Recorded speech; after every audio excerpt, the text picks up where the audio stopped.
I would probably say, I mean, I would be guessing, but I would say probably at least 500, maybe double that. And is part of your job, or at that time doing intake, part of your job to assess essentially how urgent the situation was? Yes. And you said you felt there was some issue with regard to safety. Yes. And why was that? Just the fact that she had mentioned that she was afraid of the behavior that would come if it was, you know, found out that she was seeking a divorce. The fact that she didn't have any access to money, she wasn't able to come to office in person. Those things all kind of told me that this is not a normal divorce where two people maybe arguing over something, you know, that they don't want to a normal situation. And you mentioned talking to her about the trip. What trip, or what did she tell you in terms She of? told me that they were going to Big Bear for her daughter's birthday. Did she say when? I believe they were going to, I believe they were leaving. And if it's helpful to you, there's a calendar right behind you. I Oh, don't know if perfect. that's Thank helpful to you. Thursday, January 7th was Thursday. Okay, yes. So I believe they were leaving on that Saturday. And January 9th. Yes, and it may have been, you know, later on in the afternoon on Friday, but I believe they were going on Saturday, the 9th of January. And did you discuss anything kind of personal with regard to families, children, anything like Yes, that? I had mentioned how beautiful it is there at that time of the year.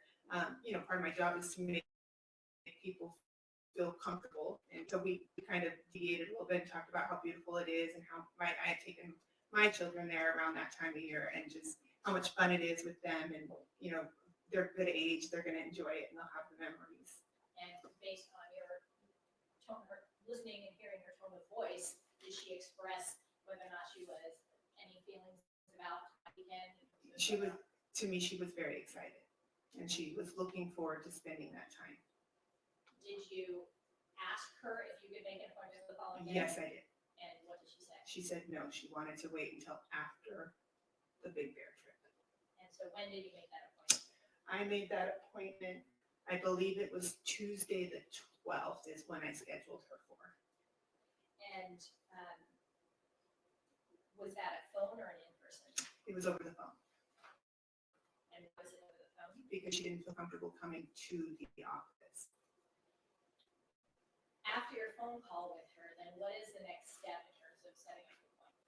So after the initial phone call with them, and I put all of the information into our management software, and they will send them, I will send them an appointment confirmation email that has the date of their appointment, and then right after that, send them an intake form, which asks them to provide us with some basic information regarding their case, so that the attorney has that information when they come in or call in for their appointment. And did you send her that confirmation email? Yes, I did. And did you send her that questionnaire? Yes, I did. Did she send it back? Yes, she did. How quickly did she send it back? Almost within probably, I would say, the hour. And is that, in your experience, would that be a quick turnaround or Yes. not so much? Yes, very much so. I mean, usually if we have somebody who's scheduled an appointment, you know, 4 or 5 days out, they're sending the independent hours for their.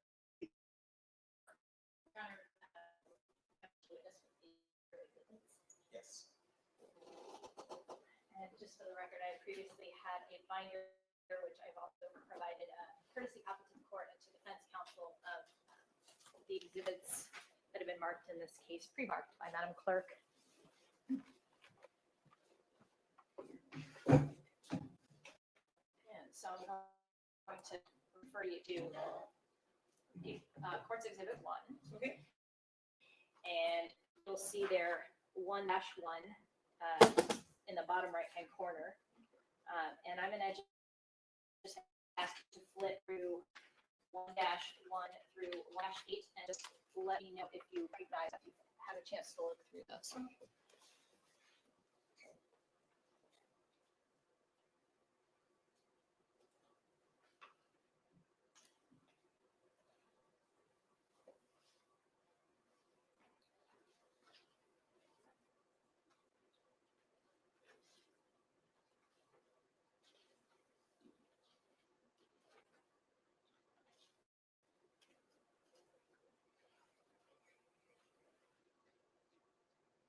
Yes, I recognize these documents.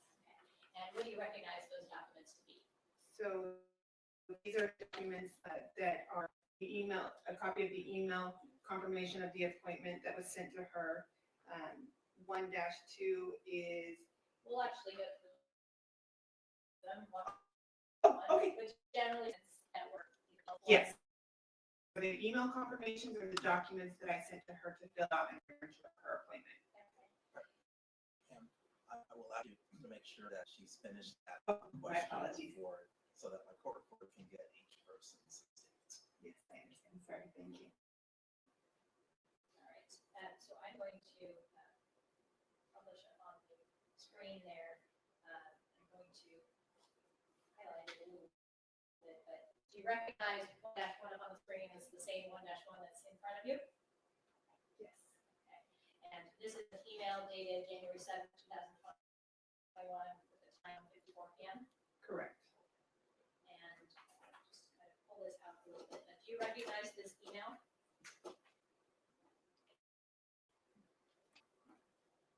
Yes.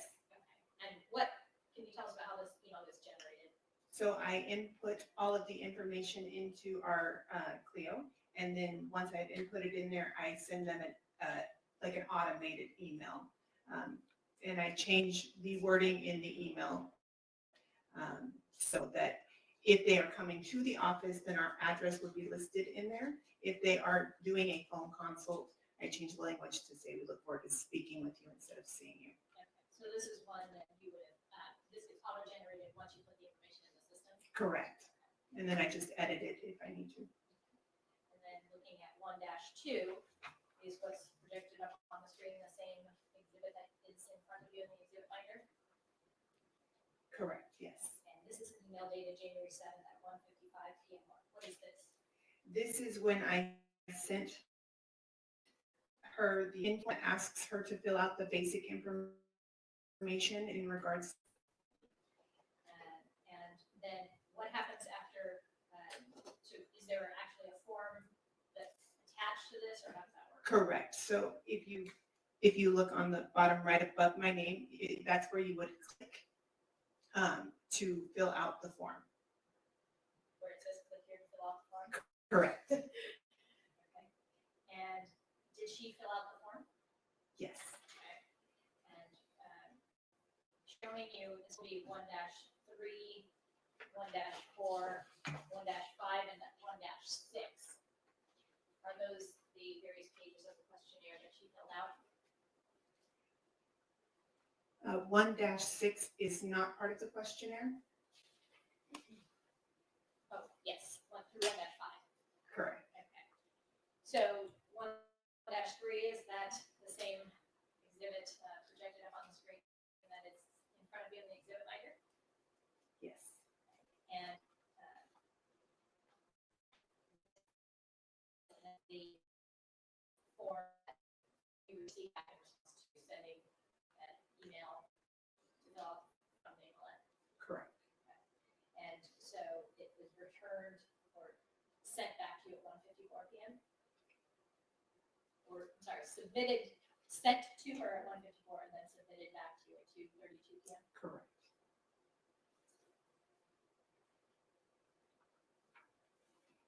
1-4, which is projected up on the screen, is that the same 1-4 that's in front of you in the exhibit binder? Yes.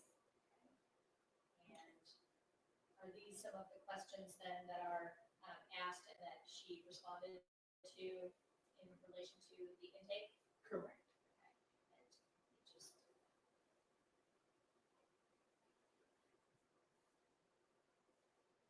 in one question, it says any history of domestic violence, and the answer is no, formally not.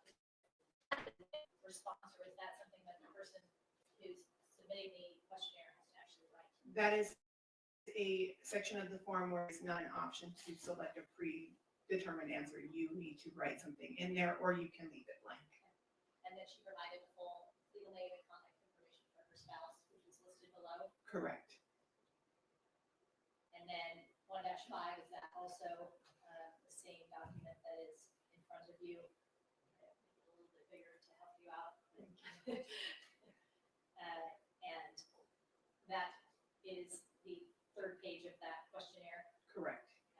And again, she provided her employer name and employer phone number, naval information, Warfare Center Pacific being the employer name. Correct. And then 1-6, you mentioned also that you're familiar with the same exhibit that's projected on screen. This at 2:33 p.m. What is this email? This is the email they sent to her, confirming that we have received and thanking her for filling out her form for her appointment. She can also keep a copy for herself on that link. And then for 1-7, is that the same that's up on the screen? 1-7, what are we looking at in that exhibit? So this is our scheduling software. This is timestamps of everything that I did during her appointment. So you can see that the time that I scheduled her appointment in our system, the time that I sent her the intake form, and then the time that she completed the form.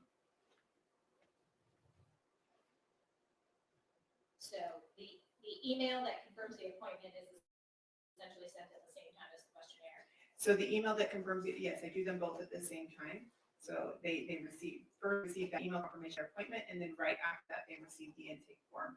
They are two separate emails, but they are done. I do not forget to. So which would be why they both say 154. Correct. And they come back to you at 2:30. Correct. And then 1-8 has the date of January 2 at 1 p.m. What is this email? So at this time, the attorney in my office, Marissa Nahal, contacted me and some concerns in regards to safety and well-being, and so she had asked me if I would send something that she would feel comfortable responding to, that would let us know that it, that it was her. Now let me back you up. So explain a little bit what it was that caused you to send this email. What did this person say to you that caused you to say, oh, well, let's send an email to see if this person responds? So I believe message for our and I relayed the message to my boss, Marissa Nahal. And at that time, I'm not 100% sure if she reached out to anybody or not, but she did ask me to send something that would be able to give us a trigger if she responded or opened the document. Had you seen something in the news or seen anything yourself? No. Okay. Did anyone, was that conveyed to you at all? Or, is it an email that you would normally send to somebody? No, it is not. Yeah. So there was some concern that perhaps there was something going on and you wanted to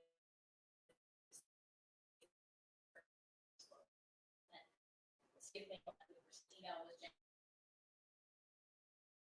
No. And this email, just here also,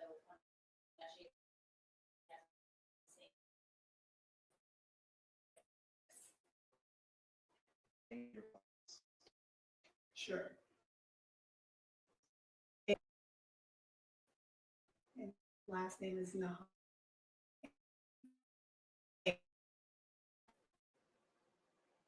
you mentioned during the beginning of your testimony about that part of your job is also to evaluate for potential of a DVTRO. And did you do that in this case? I did. And do when you're doing an intake if you're concerned that that might be something that you would, that should be pursued in a particular client's case? So when somebody gives me any indications that they are, my biggest question that I ask them is there any reason for concern that you would need to have some order of protection before the paperwork gets served to the other party? So when I ask them, questions specifically in regards to a DBTRO, I am making sure that I can get that information, knowledge to be able to advise them of, their recommendation. And to be clear, you're not an attorney. I am not. This information, then you relay it to the attorney that is going to be assigned to this person's case. Correct. And did you relay, or did you, in this case, was there intent to relay that information about potentially seeing a DBT? Yes. Right after I hung up the phone, there was another there was another attorney in our office. She was partner in our family law department. Wednesday recorder. Oh, I'm You're sorry. saying very quickly, and I'm taking notes. No problem. Would you like me to spell it? Say it all again. Okay. I didn't hear the first name. Sarah Johnson. Spelled. SARAINS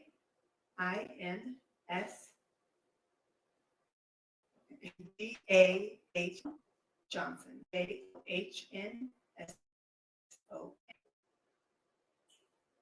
And so, sorry, so you, I think we're telling us that that partner was in the office. Yes. And that you maybe took some action as a result of the information. Yes, so I let her know, that the conversation, there was concerns, and that I felt like this was going to be a contentious,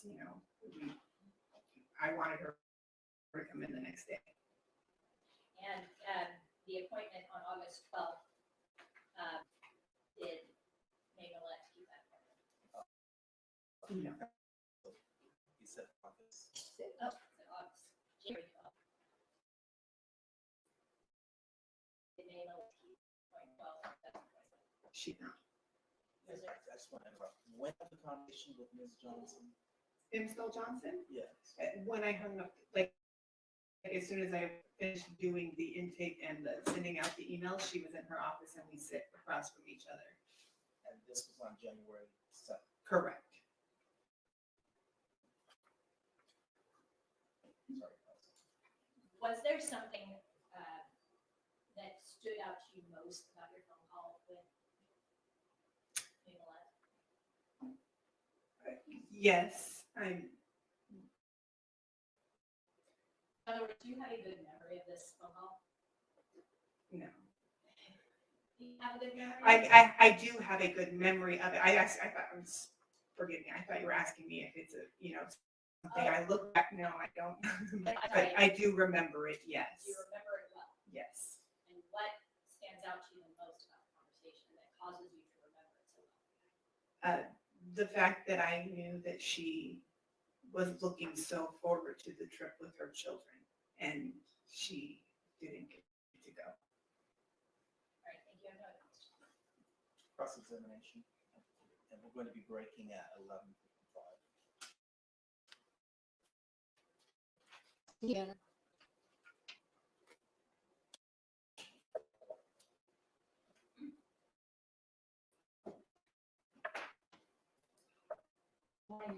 Good morning. What time did you call Miss Millete back? I didn't call Miss Millete back. I believe she contacted our office.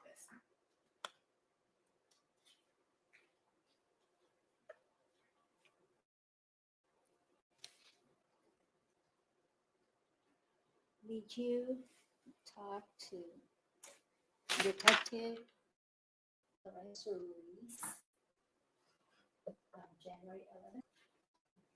I believe so, yes. I'm not 100% sure on the date, but I believe it was around that time. Why did you call Detective Ruiz? Because I was advised by my boss that there was some concerns in regards to her safety and well-being, and that they wanted me to reach out to the police department and just let them know that we had spoke. So if they needed any information, they could contact me. Why did you wait until January 11th, 2021 to call? I may have called and left a message prior to that. I don't remember the exact date, but January 11th. Do you mind if I look at the calendar? So my best memory of that would be that Monday is my first day back at work. So that may have been why I chose to call on that. Because I was, my boss had asked me to.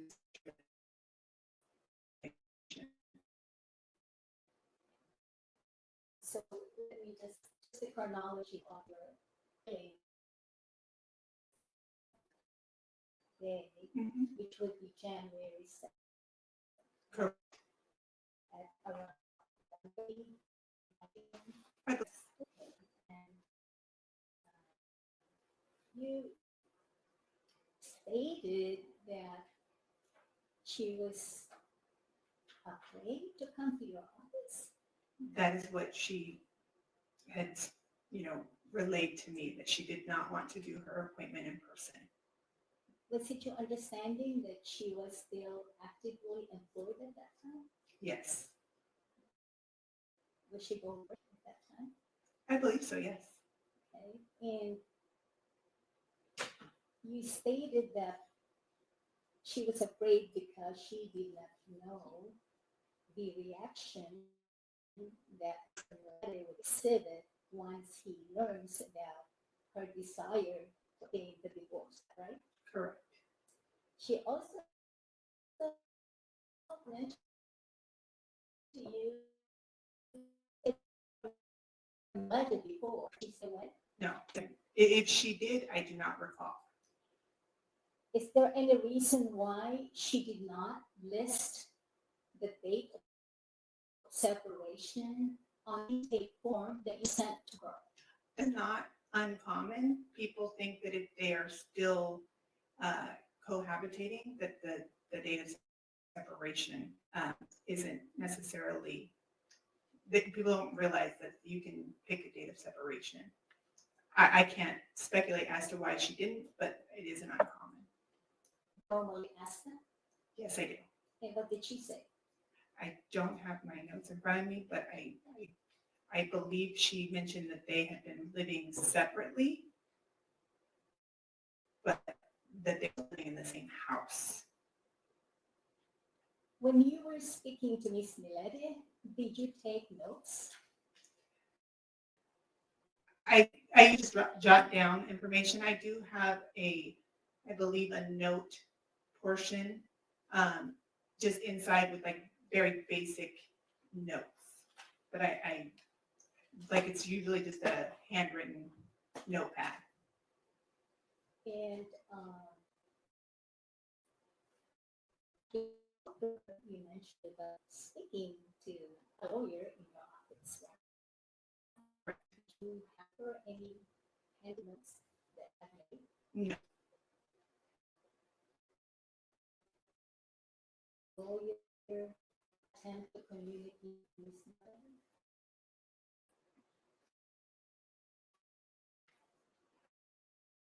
Millete telephone? Did you already do that in your practice? It after COVID, it did become, before COVID, we didn't do over the phone. The parties were safe for reason. But after COVID, it did become somebody allowed is, always a preference to you can, but we do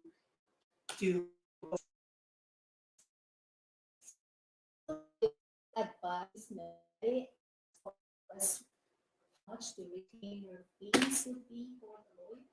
I do always give them, I let them know that the attorney will give them a more firm price, but I do let them know that, these are our general retainers. So what was what was Ms. Millete's retainer? 5,000. Council, we're going to recess at this time. All right, ma'am, I'm ordering you back at 1:30. Okay. Court's in recess until 1:30.